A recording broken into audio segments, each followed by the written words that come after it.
Alright guys, time for another motor build. We are doing a long rod 2.1 liter.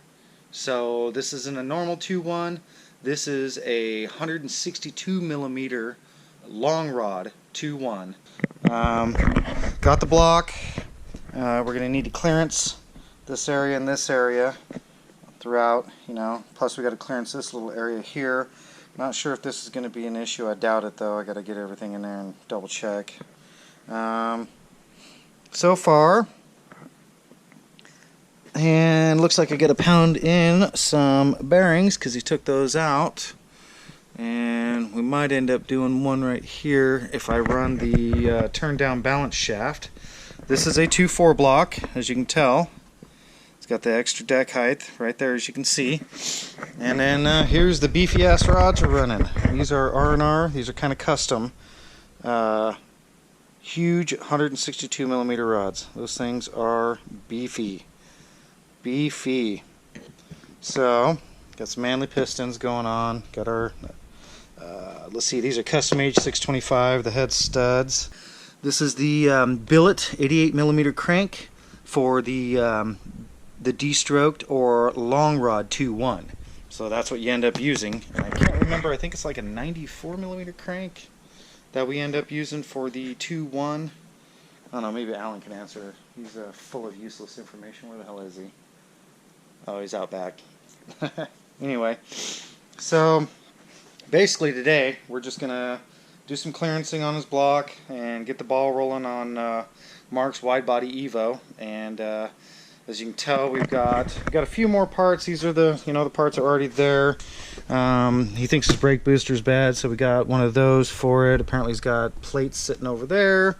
His intake's all powder coated, and this is his Precision 6875. I think he's going to be the only one with this turbo here in Idaho, which would be kind of cool. But yeah, I mean, so far building freaking Evos. So guess I'll get started on it, and might do some time lapsing on the grinding and stuff, and we'll just kind of show you the put together of everything. And yeah, here we go.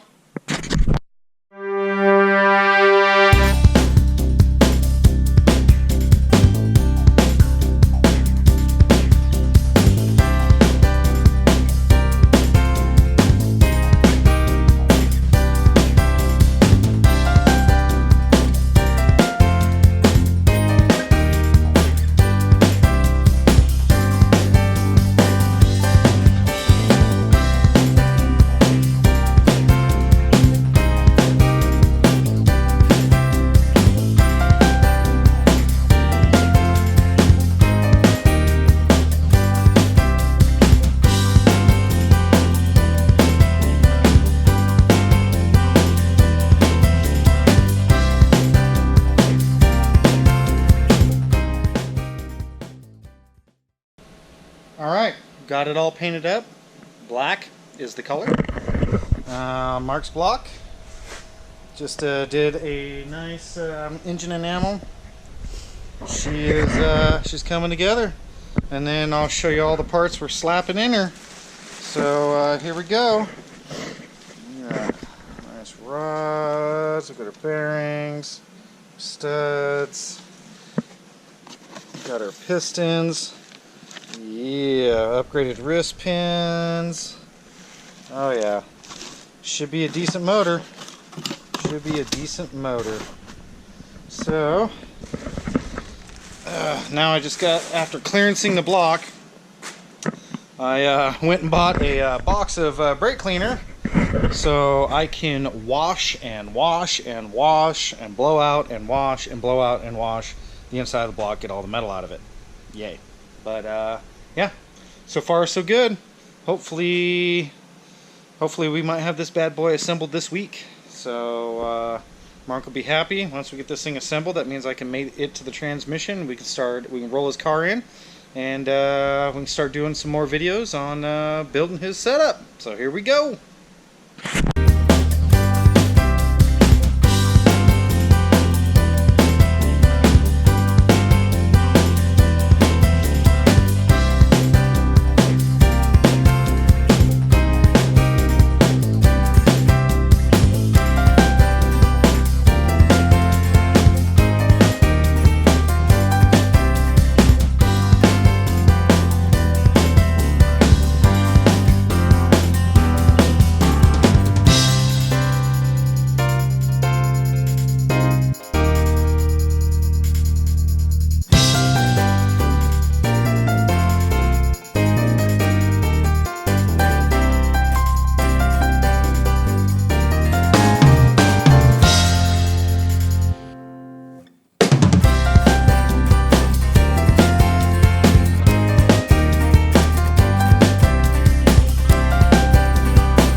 The oil pump that he had in there, I didn't like how it looked.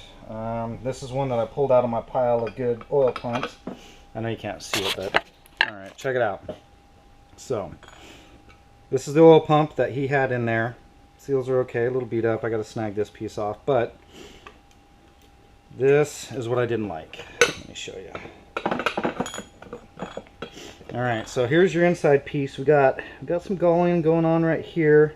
Got some touchdown in a couple areas. I don't really like it, but the main problem I've got is right inside here. It's really, really rough. And, you know, as you can see, we got some heavy scratches right here that, you know, are enough to get me a little concerned. So, I mean, it's not bad, but it's definitely not great. So, since I'm building the motor, I pulled one of these out of my stash of good oil pumps, and as you can tell, we do have a little bit right here, but it's nowhere near as bad. I should give you a side-by-side comparison. Check this out. Pull this other one off. So, see, as you can tell, not nearly as bad. This one, not nearly as bad, you know. So, I mean, this, and then inside here and inside here, I don't have the galling, you know, as I do, you know, with this one. This one's in better shape, which goes to this cover. So, I'll keep this one around for a just in case, but I'm going to put on one of my better oil pumps. And what I'm going to do is inside the cover here, it looks nice. We don't have any real touchdown or anything inside there. Looking good.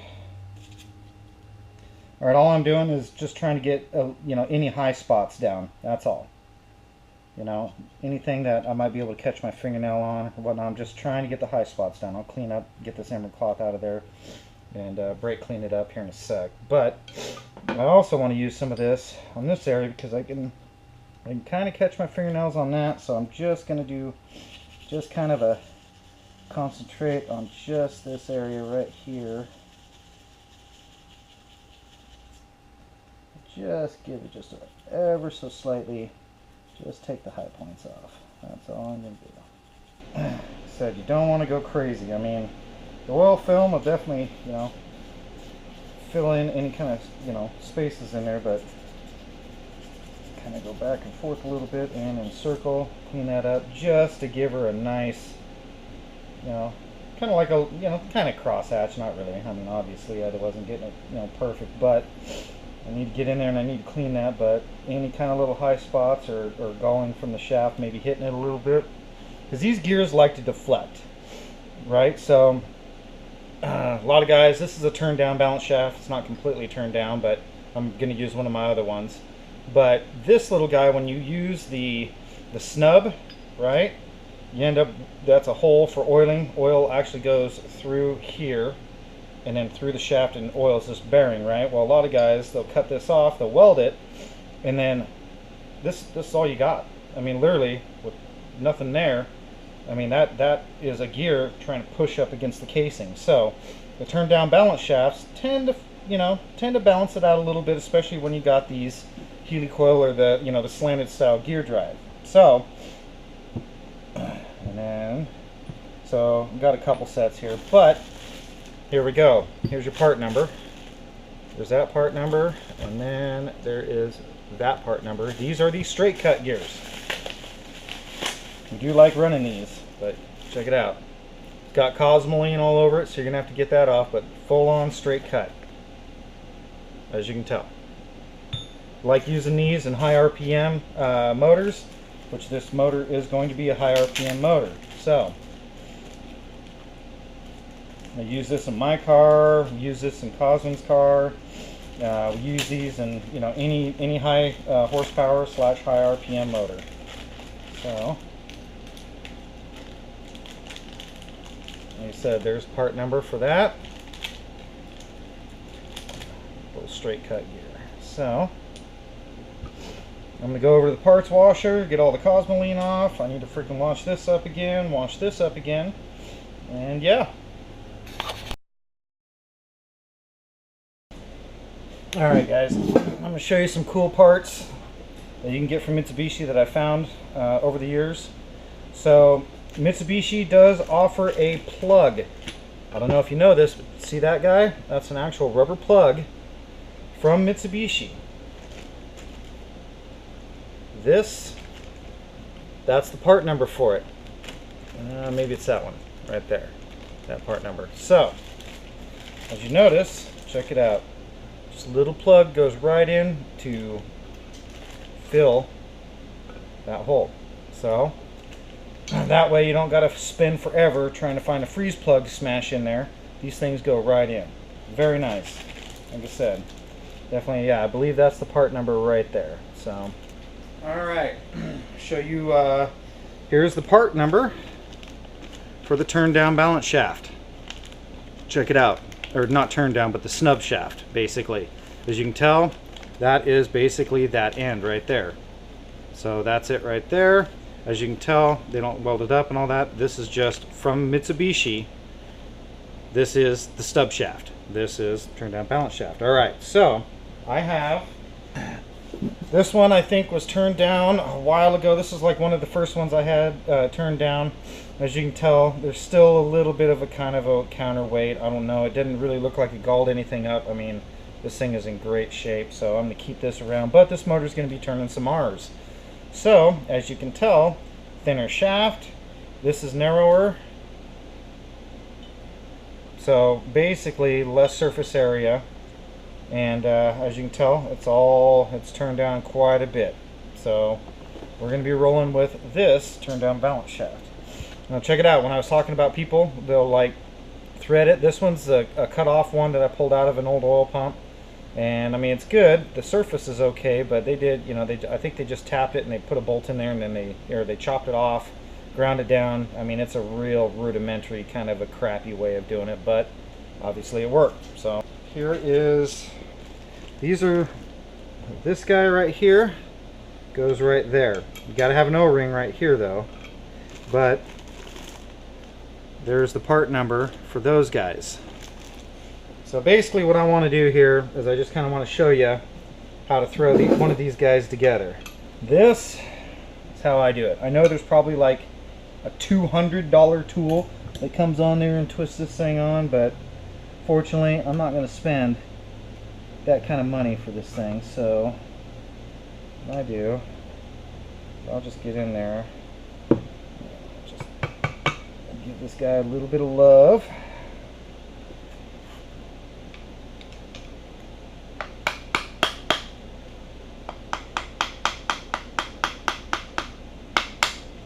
There we go.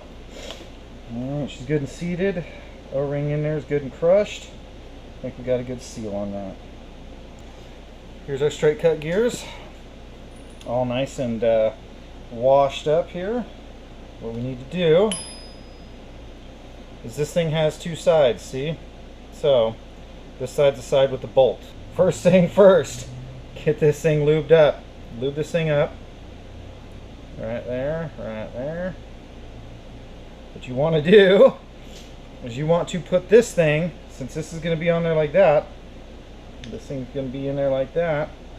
Just go kind of lube that up best you can. Want to put this on this direction, see? Just like so. There we go. Then put your gear on there. Get your Loctite on your bolts. And put that thing on there. Alright.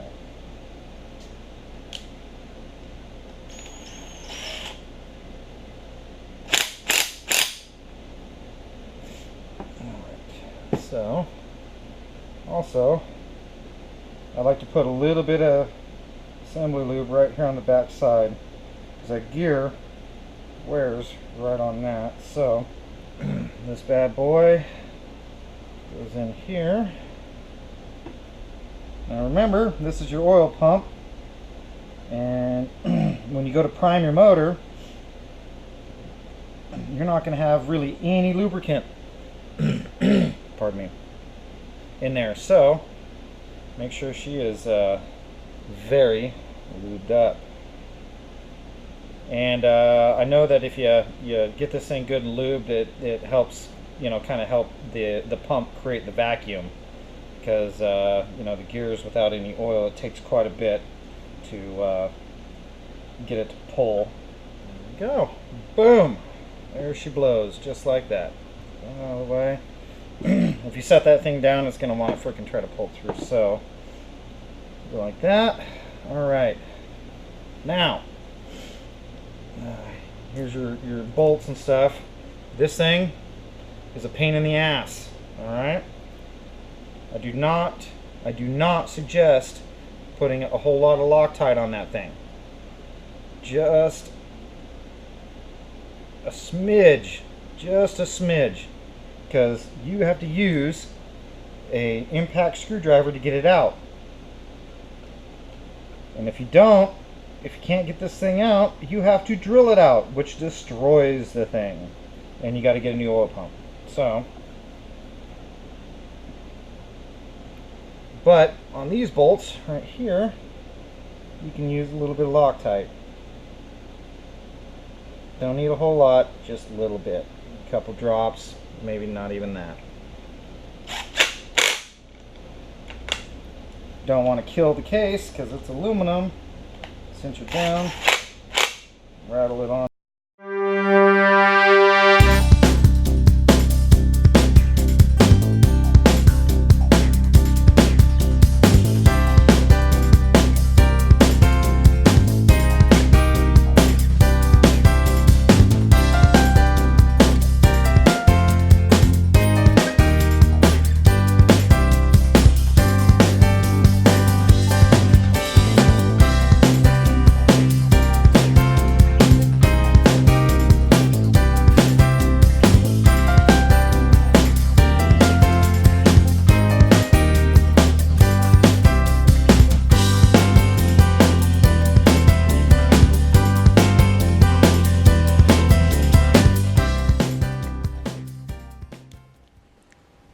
Alright, as you can see, there is the turn down balance shaft doing its job right back in there. Look at that.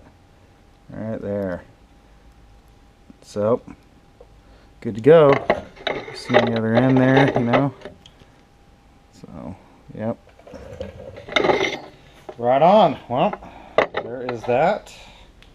Now to move on to the oil filter adapter housing. Alright, I know that we don't have a balance shaft belt. Alright, we're not using it obviously, but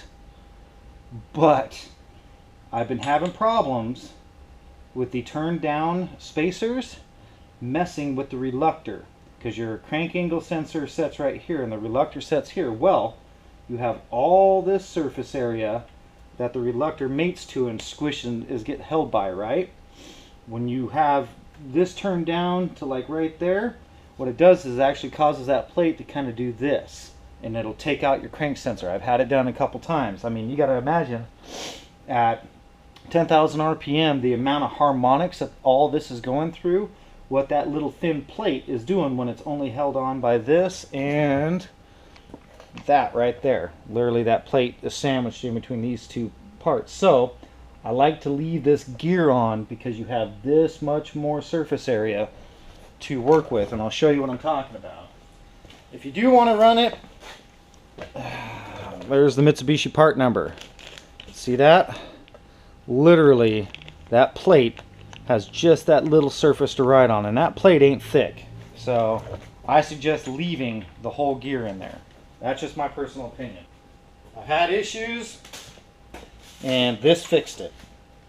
Okay, so here's that plate that I'm talking about. So as you can see by the outline, the crank mates onto it there, but see how much surface area I have there for it to actually, you know, mate to, so it doesn't, you know, cause this thing to kind of go, you know, to cone in like this. And I've had it happen, so I'm gonna clean this up. I'm gonna slap that on there. Putting a brand new water pump on this motor, so, and when this thing goes on, I just wanted to double check to make sure that I'm not getting any contact. So we're good.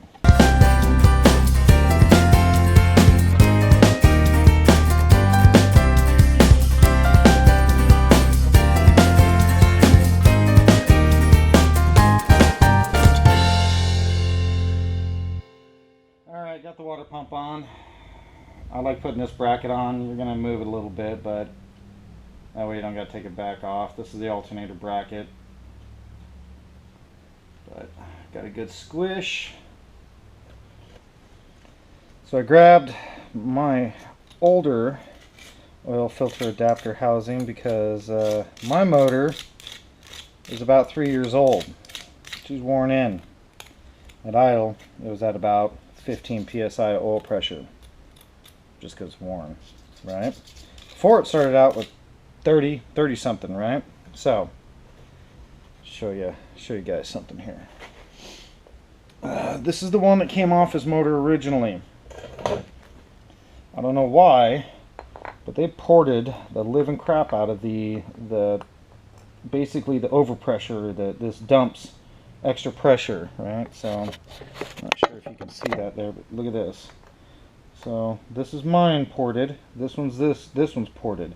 This actually opens up and allows oil pressure to be dumped back into the pan when there's too much of it, right? So I can't remember, I don't know if this spring like opens up at like 75 psi or 100 or whatnot, but I only ported mine a little bit, not a crazy amount. This one, crazy amount. So we're gonna roll with mine because I know it came off my motor and it had good oil pressure.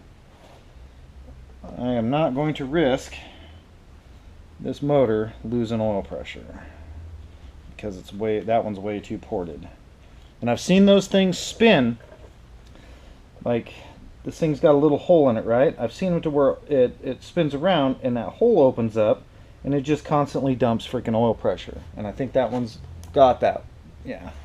So you can kind of see that little hole right there. Well, that will dump oil pressure and you won't get that much oil pressure out of it. I've had one car come in, had low oil pressure, wasn't knocking or anything, but we ended up having to replace this housing and that solved his problem. So on this bad boy, she goes like that. I like to kind of, I will take and I will just do a nice super thin layer of silicone all over this thing. Just kind of rub it on there. And your hands are going to get all gross, whatever, it doesn't flipping matter. Just get it done. Get a little tiny layer on there, just enough. Kind of fill in any kind of cracks or all that. This is where the high oil pressure area is, you know, aside from the actual oil pump cover. But this right here,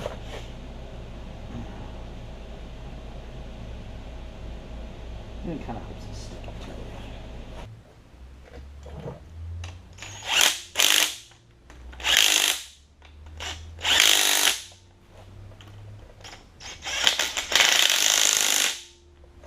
Okay. I'll let you guys in on a little secret. Alright, so these are the bolts for the crank angle sensor here. Okay. I've seen this twice. It happened to me once. These bolts loosen up due to the vibration.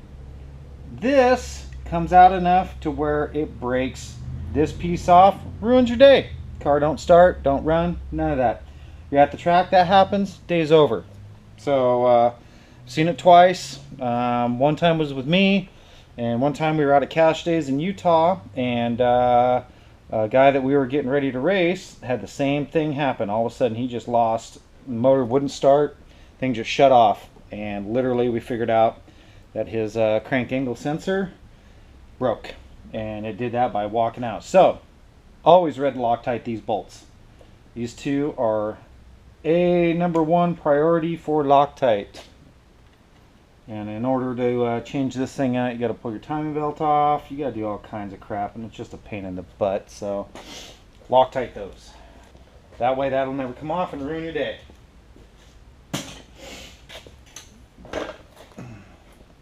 So far, starting to look like an Evo motor. And I don't know if you guys know, but see, this is the difference. See this extra deck height? That is the 2.4 block. You get extra deck height. So, gotta have a special timing belt for that one. And I do have one. I'll show you the part number. It has one more tooth. That's all it needs. One more tooth on the timing belt. So with these motors, since this one's going to be a high RPM one, he's probably going to be changing this belt like every 30,000 miles, just so it doesn't like snap. Because I've had that happen. But yeah, so far she's looking good. I got to do the O-rings. I got to get rid of the oil in the O-ring area. Do copper O-rings on this. Set the head on, and do the rear main seal. Flip it over. Put the pan on, and this motor will be freaking ready. Then I got to push the car in. Got to put the rear end in. We got to do all kinds of stuff to the car. Obviously, crazy build, right? Yeah, I mean this thing's coming along. You guys are along for the ride. This is the how-to build a car for 1,000 horsepower, and trust me, it ain't cheap. All right.